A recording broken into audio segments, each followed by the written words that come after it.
जो कुछ है सो गुरु तो, तेरा तुझको सौंपते, क्या लागत है मोर। आदरणीय महानुभाव धर्मशिला माता एवं भक्तिमती बहनों, अभी हम लोग यत्र तत्र से एकत्र होकर के संत मत सत्संग में उपस्थित हुए हैं और इस कड़ी में हम सब लोग रामचरितमानस से गोह निषाद और लक्ष्मण जी के बीच में होने वाली वार्तालाप को श्रवण कर रहे थे। एक समय की बात है जब भगवान श्री राम अयोध्या में दशरथ घर जन्म लिए थे। उनका शादी माँ सीता के साथ हुआ। राज्य कुमार होने के नाते राज्य परिवार में रहा करते थे। काल क्रमेण लोगों की चाहत हुई कि भगवान श्री राम में अब युवा और विद्वान हैं, ये राज सिंहासन पर आसीन हो। इसके लिए राजा दशरथ को कहा गया। राजा दशरथ भी वशिष्ठ मुनि से राय विचार लेकर एक मुहूर्त निकालकर राज तिलक करने का समय निश्चित किए। काल क्रमेण ऐसा हुआ कि भगवान श्री राम को राज तिलक नहीं होकर वनवास हुआ और वनवास में जाने के लिए भगवान राम तैयार हुए। जब यह समाचार माँ सीता को मिले तो वे कहती है कि मैं आपके साथ जाऊंगी, क्योंकि वनवास हमें मिला है, तुम वन में क्या करोगे, क्योंकि आपके बिना मेरा जीवन किस काम का, इसलिए मैं जाऊंगा। बोले माँ से आज्ञा ले लो। गए कौशल्या के पास, कौशल्या आज्ञा दे दी। जब यह बात लक्ष्मण जी को पता चला तो लक्ष्मण जी बोले कि मैं भी जाऊंगा। भगवान राम से बोले मैं भी आपके साथ जाऊंगा। भगवान राम बोले देखो, यह पिता की आज्ञा है और पिता का आज्ञा का पालन करना हमारा धर्म बनता है, इसलिए पिता की आज्ञा का पालन करने के लिए हमें वनवास जाना है 14 वर्ष के लिए, फिर मैं आ जाऊंगा। क्योंकि नहीं, मैं जाऊंगा आपके साथ, क्योंकि यहाँ कौन देख रेख करेगा, क्योंकि जो को करे, लेकिन मैं आपके साथ जाऊंगा। क्योंकि माँ से आज्ञा ले लो। तो अपनी माँ कैकेयी थी, उससे नहीं लेकर आज्ञा लेने चल गए कौशल्या के पास, क्योंकि कैकेयी को राजा दशरथ के द्वारा एक समय युद्ध में वरदान मिला था।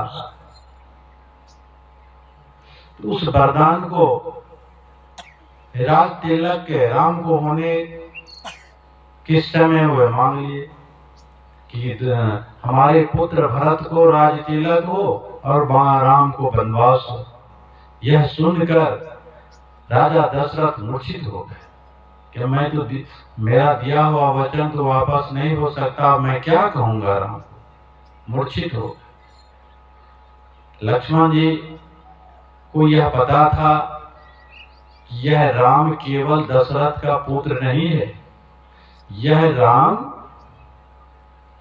भगवान विष्णु के अवतार हैं और मैं लक्ष्मण इस राम के सुरक्षा के लिए ही तो आया हूं। लक्ष्मण जी शेषनाग के अवतार थे। शेषनाग का काम है राम विष्णु का सुरक्षा करना। कहीं कहीं तस्वीर में देखिएगा, लगा तस्वीर में बना रहा था शेष नाग के सैया पर भगवान विष्णु वैसे रहते क्षीर सागर। लक्ष्मण जी बोले मैं तो जाऊंगा आपके साथ, कल के अपनी पत्नी से पूछ लो। पत्नी से पूछने गए कि उर्मिला जानते हो बड़े भैया श्री राम जी का वनवास हो गया, वह बंद जा रहे हैं, इसलिए मैं उनके साथ जा रहा हूं, यदि तुम्हें भी जाना हो तो साथ हो सकते हैं। जिस समय में लक्ष्मण जी यह बात कह रहे थे, उस समय में उर्मिला का एक पैर घर के बाहर और एक पैर घर के भीतर था। उसी स्थिति में खड़ी होकर लक्ष्मण जी से कहते हैं कि हे पतिदेव, आप भगवान की सेवा में जा रहे हैं, भैया की सेवा में जा रहे हैं, मुझे क्यों ले जाएंगे? मैं अपना जीवन बिता लूंगी, लेकिन आप जाइए, आप भैया की सेवा में जा रहे हैं तो भैया की सेवा में कोई बाधा नहीं हो, इसलिए हमारा भी सहमति है।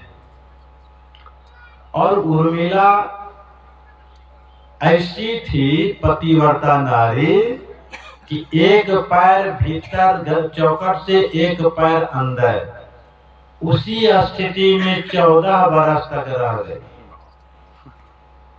जब तक लक्ष्मण लौट के नहीं आए तब तक उसी स्थिति में उर्मिला रहे। चले राम लक्ष्मण सीता मां वन गमन की हो। वन गमन के कार्य में उनको तमसा नदी, जिनको गंगा नदी भी कहते हैं, गंगा नदी को पार करके वाल्मीकि मुनि के आश्रम में पहुंचते हैं। फिर उनका दर्शन करके जंगल में एक जगह पे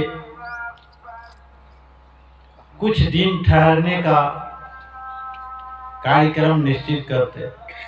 जिस जगह पर भगवान श्री राम लक्ष्मण सीता ठहरना चाह रहे थे, वह जगह गोह निषाद का राज कहलाता था। जब यह बात गोह निषाद को मालूम हुआ कि हमारे राज्य में भगवान श्री राम लक्ष्मण सीता सहित जंगल में आए और उनको राजा दशरथ वनवास में रहने का आज्ञा दिए, गोह निषाद आते हैं भगवान श्री राम के पास और भगवान श्री राम वनवास में कुछ दिन ठहरने के लिए एक वृक्ष के नीचे पत्तों की बिछावन पर, अभी तो हम लोग को देखिए गद्दा लगा हुआ, गद्दा के नीचे बिछावन लगा हुआ, उस पर गद्दा लगा हुआ, गद्दा के ऊपर में चादर है, उस पर कितने लोग तकिया लगा रखे हैं कि कोई तकलीफ नहीं। और भगवान श्री राम जो विष्णु भगवान के अवतार थे, वे पत्ता जो गाछ से गिरता है, अब इधर तो गाछ नहीं है, जंगल में तो गिरता ही है। हमारे यहाँ सहरसा में और नारायणपुर आश्रम में पत्ता इतना गिरता है कि मैं उसको आग लगाते रहता हूं, बहुत पत्ता जमा हो जाता है। तो पत्ता को बटोर करके बिछा दिए और उसी पर सोए हुए थे। जिस समय में गोह निषाद पहुंचे तो भगवान राम और सीता माई उस पत्तों की बिछावन पर सोए हुए थे। गोह निषाद अपनी सेना को जंगल में चारों तरफ तैनात करके लक्ष्मण जी पहले तो भगवान श्री राम के पास में आते हैं, कहते हैं भगवान आप मेरा राज ले लें। भले राजा दशरथ आपको राज्य से निष्कासित कर दिया हो, आपका मेरा राज आपका है। भगवान श्री राम कहते हैं कि देखिए गोह निषाद जी, हम पिताजी की आज्ञा का पालन करने आए हैं, न कि राज्य अधिकार प्राप्त करने आए। पिताजी हमारे जैसे खुश रहे, पिताजी की आत्मा को ठेस नहीं पहुंचे, ऐसा ही हम काम करेंगे।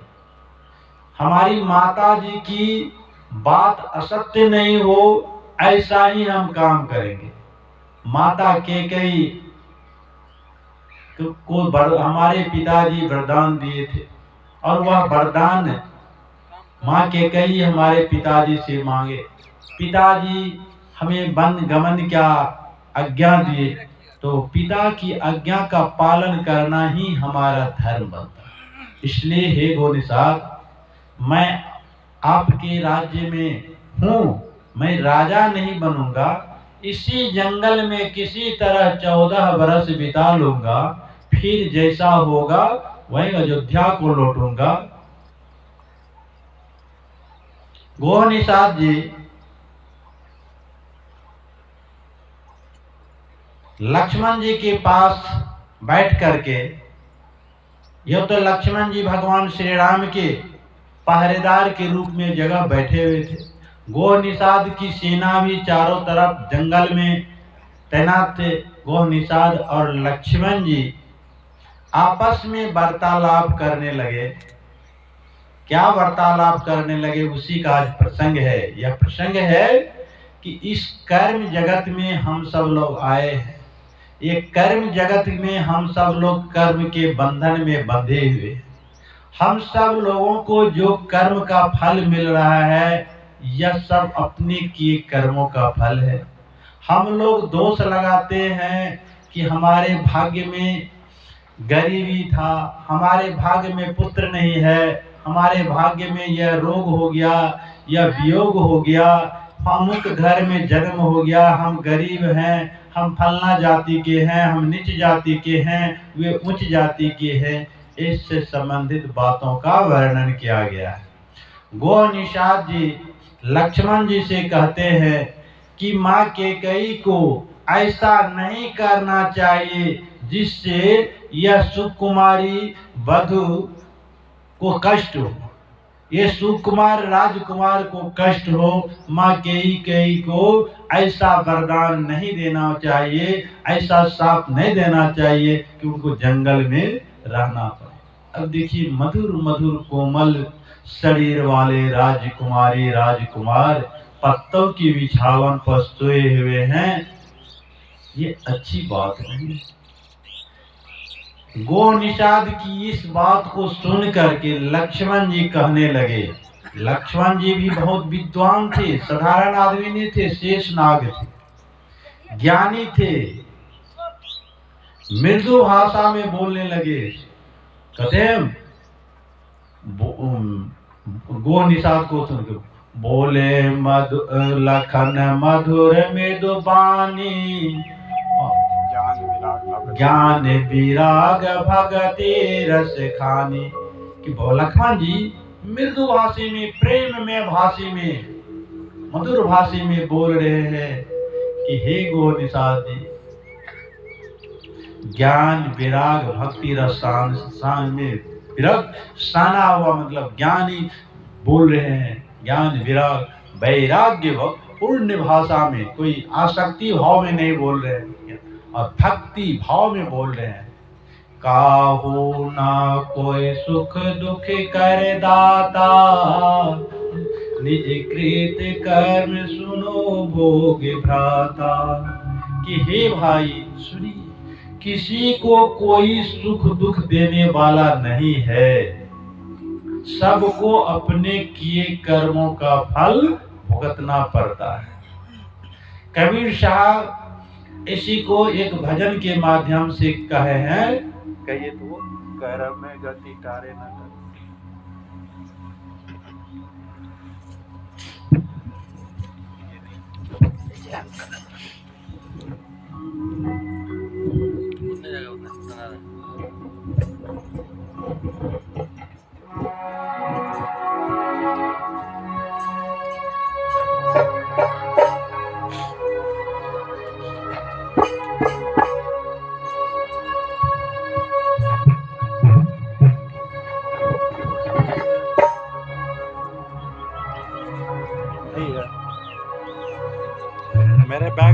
साहब का लड़का बैग में कबीर साहब की किताब है, पता है?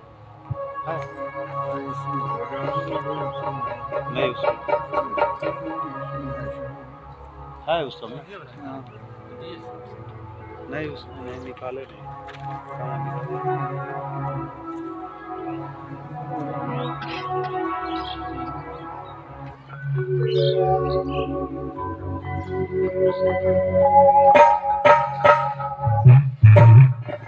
तब दूसरा वाला को कहिए, वो लाल से लिखा हुआ, लाल वाला लिखा ना ना, हो एगो और लाल वाला, यही ऊपर वाला पुस्तक दीजिए, यही पुस्तक। हाँ हाँ हाँ, तब तक को भजन कहिए।